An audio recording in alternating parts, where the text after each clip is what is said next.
So the other game that I've been playing lately is Paper Jam. I finally beat that after sinking like upwards of 45 hours into it, and I'm still really not sure what to think. Now, is that 45 hours like mostly just to beat the campaign, or does that include like doing side quests and things like that? I don't know if you can really call anything in that game a side quest, but I've been doing like there's a lot of collectibles. I've been getting almost all of those. I was level grinding to get like the best battle ranks and stuff. Mm-hmm.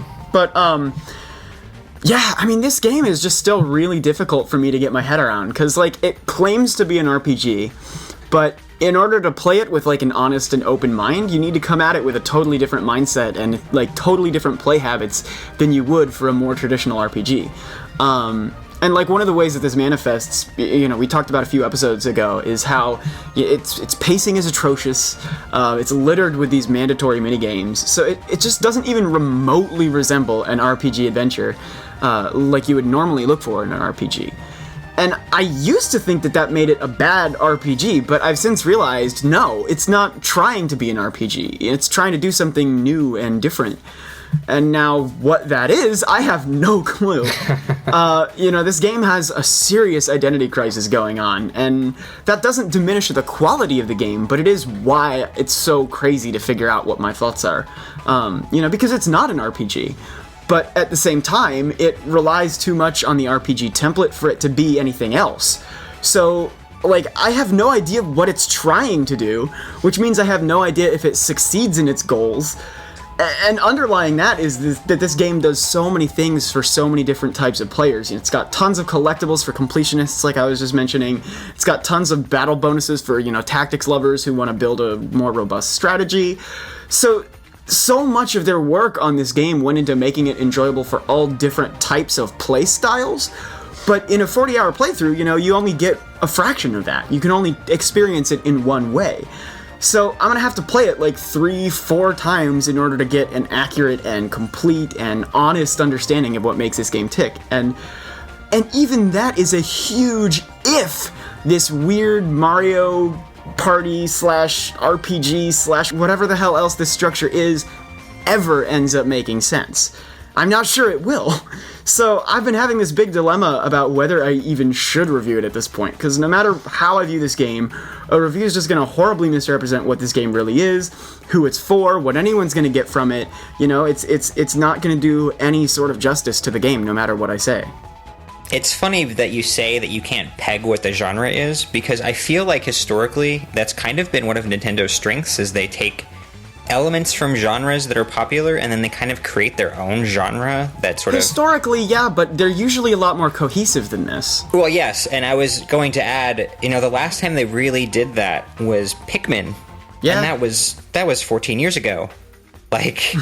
Mm-hmm. And even then, Pikmin is very much a real-time strategy game, even if it controls in many ways like an adventure game. It's very much a real-time strategy game.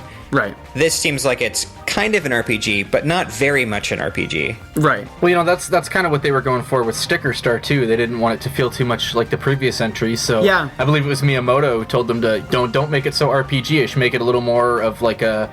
Not quite a 3D platformer, but I don't know what the phrase I'm looking for here is, but I thought that game kind of turned out a little half-baked. There were parts I really liked of it, and then a lot of things where I didn't like it, or where I felt it just completely lacked soul and character, honestly. And the Paper Jam team said they took a lot of inspiration from Sticker Star since it was the most recent Paper Mario. Well, I think that was more in terms of how they're going to incorporate Paper Mario stuff in there. There's a lot, like there's shiny paper enemies, and there's like... Well, but at the same time, I think that leads to, what you're talking about with the identity crisis, where they're trying to merge two games into each other, and then at the same time, they're also trying to take a genre and flip it on its head and do something different with it. Right, and I'm not sure how much it is that they're trying to take a genre and flip it on its head, as it is they're trying to take a genre and incorporate other things into it and kind of fumbling on that front. Mm-hmm. And, like I said, it's not that makes it a bad game, it's just that you've got to play it with completely different expectations from any other kind of game that I've ever played before. And I don't know what kinds of expectations those are, because this is so... It's not new in a good way, it's new in a what the f*** way. And so it's not... I don't know, I can't... it doesn't have that magic of saying, wow, this is really new and exciting and interesting. It's got a problem of saying, this is new, but I can't figure out why, or what it's supposed to do, or what it's trying to do, or if it's any good at all. I did have a lot of fun with it. I do think there are parts of it that are great, so I don't know, it's just crazy to me. Were the parts of it that were great compelling enough that you felt fulfilled in sinking 45 hours into it, or do you feel like you were kind of robbed? Well, I mean, here's another thing. Sinking 45 hours into it was totally my own volition. I went for the collectibles, I went for these rank up bonuses, I went for level grinding. You don't have to do that. And that's another thing, you know, I went for level grinding, so the whole game was really, really easy for me. I don't know if I didn't go for level grinding, whether the game would be harder and therefore more interesting and more sort of fulfilling. Are you intrigued enough to find out? No, but that's that's the problem. See, but if I hadn't done that in the first place, maybe I would have been. So I can't. I just feel like my thoughts on the game have already been spoiled to a point where even if I make an honest attempt to really figure out what this game is all about, it's just still going to end up, you know, it's going to be biased by your first playthrough, right? And end up, you know, doing the game no justice, you know. Yeah, based on you kind of describing this as a cluster of a Mario RPG, like I get the feeling that, having not played it, it sounds like a Mario RPG that would have been made by Platinum Games, where like there is a core gameplay somewhere there, but it's buried beneath all these other peripheral kinds of gameplay that don't ever really become anything. They're just there. Is that accurate? Yeah. Well, I'm not familiar enough with Platinum to necessarily say the comparison's accurate, but at least your description is. Wonderful 101 Platinum for sure. Bayonetta Platinum, maybe not. Well, even Bayonetta 2 had a Star Fox R-Wing section. Like, what the hell was that doing there? And that sounds like kind of your experience with this game, just over and over and over and over again. Yeah. No, definitely. Yeah. Definitely. And it's sad because you had a game like Super Paper Mario, which is also kind of an RPG that was also something else. But it was very well. It was a very clean game, though. It was very clear what it was. It was still an RPG. It was still a Mario game. It wasn't trying to be something different than either of those things. And it wasn't trying to be a bunch of different things anyway. It was just trying to be, yeah. I think we're all on the same page.